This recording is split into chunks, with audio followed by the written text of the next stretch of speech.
hirap huminga, ito nga ba ay asthma or pulmonya na? Napakarami hong pasyente ang naka-maintenance sa panghika but hindi na rin ho naiibsan ang kanilang hirap huminga dahilan sa ito ho ay pulmonya na.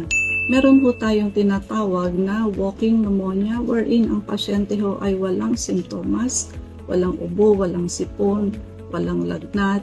But when you auscultate the lungs, ang dami hong crackles.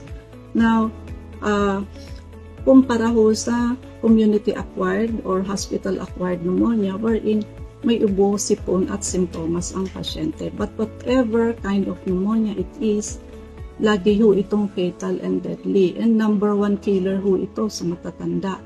Chest x-ray is not the answer because very low ang accuracy ng chest x-ray. Diligent auscultation by the doctor is the answer.